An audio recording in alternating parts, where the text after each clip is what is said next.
लगा सकते हैं कि किस तरह से इसमें नंगा नाच खेला गया है भ्रष्टाचार का।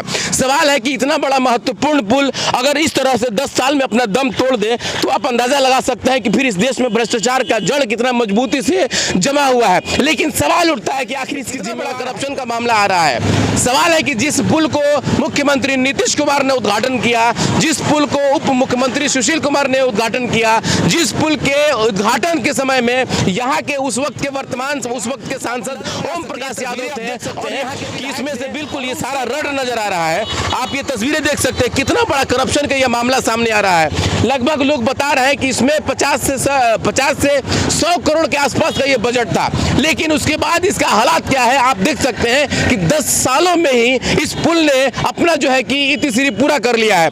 आप इन तस्वीरों को देख के अंदाजा लगा सकते हैं। हालांकि कई बार इसका रिपेयरिंग हुआ है, अभी भी देख सकते हैं ये मिट्टी देखिए आप, अभी भी ऐसा लग रहा है कि बिल्कुल ये उखड़ रहा है। अभी हल्की बारिश हो रही है तो ये हल्की बारिश में ये हालात है। इस महत्व के बारे में आप अंदाजा लगा सकते हैं कि कितना महत्वपूर्ण ये पुल है, लेकिन उसके बाद करप्शन का कितना बड़ा खेल हो रहा है कि इसमें आप ये तस्वीरें देख के अंदाजा। डॉक्टर एसडी प्रसाद होम्योपैथिक द्वारा 40 सालों से असाध्य रोगों का सफल इलाज का अनुभव। कैंसर, लिवर सिरोसिस, पैरालिसिस आदि समस्याओं के लिए आज ही मिले डॉक्टर एसडी प्रसाद, पतिभरा आरजीडी मेमोरियल हॉस्पिटल, खुरमाबाद, ग्रामीण बैंक तकिया के पास।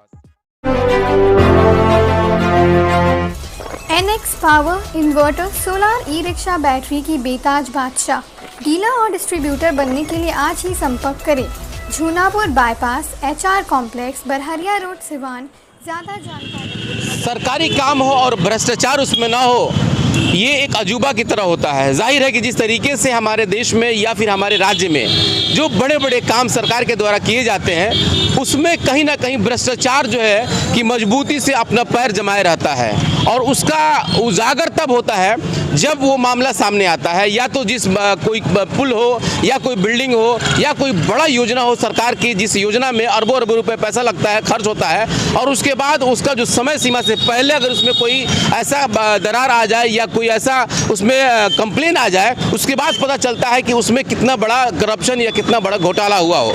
ये बातें मैं आज इसलिए कह रहा हूँ क्योंकि आज मैं जिस जगह पे खड़ा हूँ वो सिवान का जो दक्षिणी छोड़ कहा जाता है, यानी कि स्टेशन रोड, और काफ़ी महत्वपूर्ण जगह है वो चीज़। जो ब्रिज यहाँ बना हुआ था आप इस ब्रिज को देख सकते हैं। ये ब्रिज जो है कि सीधे रघुनाथपुर को जोड़ता है, या यूँ कहे तो दक्षिणी छोर से सिवान शहर को जोड़ता है, और ये बहुत ही महत्वपूर्ण पुल है। अभी जिस तरीके से सिसवन ढाला का जो हाल हुआ है वो किसी से छुपा हुआ नहीं है।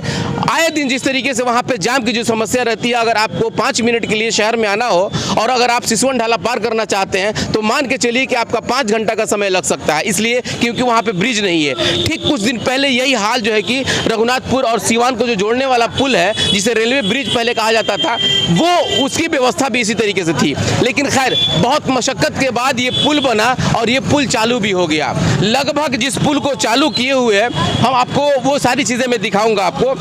ये 2022 चल रहा है, आज हुआ 10 साल के आसपास हुआ। ये तस्वीरें आप जरा देख सकते हैं, इस पर लिखा हुआ है दिनांक 12 जनवरी 2012, और माननीय मुख्यमंत्री नीतीश कुमार के द्वारा, और उस वक्त सुशील कुमार मोदी जो कि उप मुख्यमंत्री थे, और उन लोगों के कार्यकमलों के द्वारा इस पुल का निर्माण किया गया था। ये ओवर ब्रिज है जो कि रेलवे क्रॉसिंग से होते हुए जो कि जाता है। ये बहुत ही महत्वपूर्ण पुल है।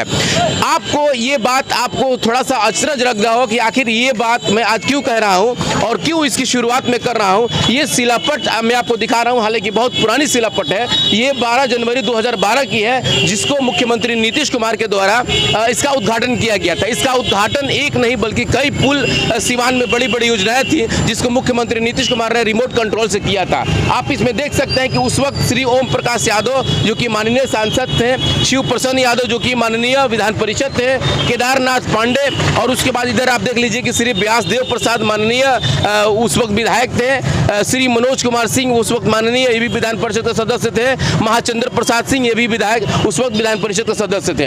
इन लोगों की गरिमामय उपस्थिति में इसकी उद्घाटन हुई थी। लेकिन ये सारी कहानी ये मैं इसलिए कह रहा हूँ क्योंकि ये पुल लगभग 2012 और ये 2022 चल रहा है। अब आप अंदाजा लगा सकते हैं कि इस छोटे से यानी कि 10 साल 12 साल के अंतराल में इस पुल का जो हाल हुआ है वो चीज़ें मैं आपको दिखाने जा रहा हूँ आज।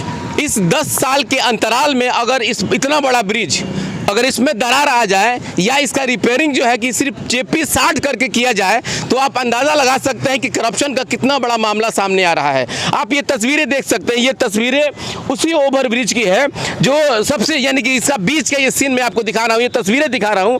आप ये तस्वीरें देख सकते हैं कि बिल्कुल इसका रोड नजर आ रहा है, यानी कि ये ब्रिज जो है कि सिर्फ 10 साल ही टिक पाया और उसके बाद इसके बीच में दरार आना शुरू हो गया। ये तस्वीरें आप देख करके अंदाजा लगा सकते हैं कि इसमें कितना बड़ा करप्शन का मामला आ रहा है। सवाल है कि जिस पुल को मुख्यमंत्री नीतीश कुमार ने उद्घाटन किया, जिस पुल को उप मुख्यमंत्री सुशील कुमार ने उद्घाटन किया, जिस पुल के उद्घाटन के समय में यहाँ के उस वक्त के सांसद ओम प्रकाश यादव थे और यहाँ के विधायक थे, और उसके बाद इतना बड़ा पुल बनने के बाद लगा सकते हैं कि किस तरह से इसमें नंगा नाच खेला गया है भ्रष्टाचार का। सवाल है कि इतना बड़ा महत्वपूर्ण पुल अगर इस तरह से 10 साल में अपना दम तोड़ दे तो आप अंदाजा लगा सकते हैं कि फिर इस देश में भ्रष्टाचार का जड़ कितना मजबूती से जमा हुआ है। लेकिन सवाल उठता है कि आखिर इसकी जिम्मेवार है कौन इसकी जिम्मेवारी लेगा? अगर मुख्यमंत्री नीतीश कुमार ने इतना बड़ा पुल का उद्घाटन किया, क्या उनको उस वक्त ये पता नहीं था कि इस पुल में जो इसका मेंटेनेंस होना चाहिए या जो इसका जिस तरीके से इस पुल को पास करने से पहले जो इसकी प्रक्रिया होनी होती है उसको पूरा किया गया है कि नहीं? या फिर जिस तरीके से आप ये तस्वीरें देख सकते हैं कि किस तरह से ये मिट्टी का पुल जो है, ऐसा लग रहा है कि मिट्टी से बना हुआ ये पुल है।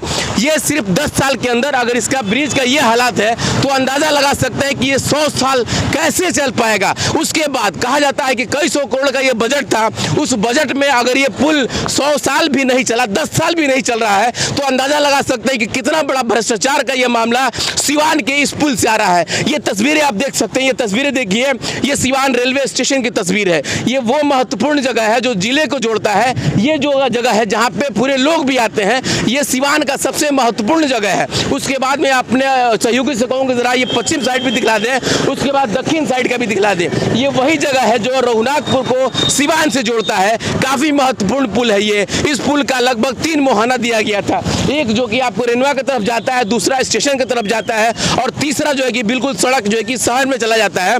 इस इतना बड़ा महत्वपूर्ण पुल का ये हाल देख लीजिए कि सिर्फ 10 साल के अंदर इस पुल में दरार आना शुरू हो गया। कई बार इसका मेंटेनेंस हुआ है, चिप्पी सटा गया है। ये चिप्पी का नतीजा आप देख सकते हैं किस तरीके से यहाँ रड नजर आ रहा है और उसके बाद जो मटेरियल दिया गया है उस मटेरियल से अभी जैसा लग रहा है कि इसमें सिर्फ मिट्टी डाला गया है। लेकिन एक बड़ा सवाल उठता है कि जिस तरीके से भ्रष्टाचार का जो खेल और जो नंगा नाच हो रहा है उसका दोषी कौन है? अगर इस इंजीनियर ने या इस कंपनी ने या जिस तरीके से बताया जाता है कि करोड़ों करोड़ का अरबों का जिस तरीके से फंडिंग सरकार देती है उसमें बंदरबाट जो होता है उसका दोषी कौन होता है? आप ये तस्वीरें देख सकते हैं, हल्की बारिश हो रही है, उसके बाद भी मुझे नहीं रहा गया, मुझे लगा कि कहीं ना कहीं इस भ्रष्टाचार की जो जननी है, जिस तरीके से इस रोड का जो हालात हुआ है, खास करके इस पुल का, आखिर इसका जिम्मेवार है कौन? सवाल उठता है कि जिस तरीके से भ्रष्टाचार अपने पूरी तरीके से जड़ जमाए हुए है, हम एक आदमी के ऊपर इसकी जिम्मेवारी नहीं डाल सकते हैं, सभी की जिम्मेवारी बनती है। जब चुनाव आता है तो चुनाव के वक्त यही नेता बड़े बड़े और गले फाड़ करके इस बात करते हैं कि हमारी सरकार जीरो करप्शन पे काम करती है। लेकिन सवाल उठता है कि जो पुल जनवरी 2012 में शुरू हुआ और वो पुल 2022 आते आते अपना दम तोड़ने लगे, अरबों का ये फंड इसमें आया है, इसका जिम्मेवार आखिर कौन होगा? सवाल उठता है कि पूरी सिस्टम जिस तरीके से करप्ट हो चुकी है, इसका जिम्मेवार कौन होगा? आप ये पुल जो देख रहे हैं, ये पुल सिवान के लिए सिर्फ एक नजीर है, बल्कि कई ऐसे पुल, अभी आपने देखा कि जो दहा नदी पुल था वो भी जो है कि दम तोड़ चुका था, वो भी जो है कि अपने समय से पहले ही टूट चुका था। लेकिन ये दूसरा पुल है जिसे आप YES24 न्यूज के उस स्क्रीन पे देख रहे हैं, इसका सबसे बड़ा मकसद हमारा था कि कम से कम आप इस बात को समझिए कि जब एक आम आदमी वोट देता है, ये जो है कि कहीं ना कहीं जाति, धर्म और अपने आप को इस चीज को समझ लेता है कि ये हमारे नेता हैं। लेकिन आपको समझना होगा कि आप जिस नेता को, जिस पार्टी को, जिस संगठन को ये सोच के वोट देते हैं कि वो ईमानदार है, वो आपके गड़ी कमाई को किस तरीके से लूट रहा है, आप इस सिवान के इस पुल को देख करके अंदाजा लगा सकते हैं। इस तरीके के कवरेज हम हमेशा दिखाते रहेंगे। हमारी कोशिश है कि जिस तरीके से भ्रष्टाचार के ऊपर इस सिवान की जो कई ऐसे पुल रखे गए हैं उसका भी ये शिकार कहीं ना कहीं सिवान हो रहा है और इसका सबसे बड़ा शिकार आप हो रहे हैं। आप अंदाजा लगा सकते हैं किस तरीके से इस रेलवे ब्रिज पर भी एक बड़ा भ्रष्टाचार का सामने आ रहा है। बताया जा रहा था कि जब इसमें बड़ी गाड़ी आती है तो ये हिलने लगता है, लेकिन बड़ा सवाल उठता है कि इतना बड़ा ब्रिज अगर 10 साल के अंदर हिलने लगे, उसके बाद कई बार इस पर चिप्पी साट करके रिपेयर किया जाए, तो आप अंदाजा लगा सकते हैं कि इसमें जो अरबों का फंड आया हुआ है उसका बंदरबाट किस तरह से हुआ होगा। ये तस्वीर अगर मुख्यमंत्री नीतीश कुमार देख रहे हो, हालांकि अब तो उनकी सरकार बदल चुकी है, लेकिन जिम्मेवारी उनकी नहीं बदलेगी, इसलिए क्योंकि वो इस बिहार के मुखिया हैं। एक मुखिया होने के नाते अगर इस तस्वीर को वो देख रहे हैं तो अभी भी इसका जांच वो करा करके और सही तरीके से जिसके भी जेब में इसका जो पैसा गया होगा उसको निकाल करके और फिर से इसके बारे में सोचेंगे, ताकि हमारे आने वाले रहता है लोकतंत्र पे, और जो लोकतंत्र का प्रहरी जिसे हम नेता कहते हैं उनके ऊपर कम से कम लोगों की विश्वास बनी रहे। आप देख रहे थे YES24 न्यूज़। आपको ये चैनल या ये प्रोग्राम कैसा लगा इसके लिए आप कमेंट जरूर कीजिएगा, लेकिन इस भ्रष्टाचार की जननी जिस तरीके से काम हो रहा है इसमें हमारा सहयोग करें ताकि ऐसे भ्रष्टाचारियों को हम लोग उजागर करते रहें। बहुत बहुत शुक्रिया आपका।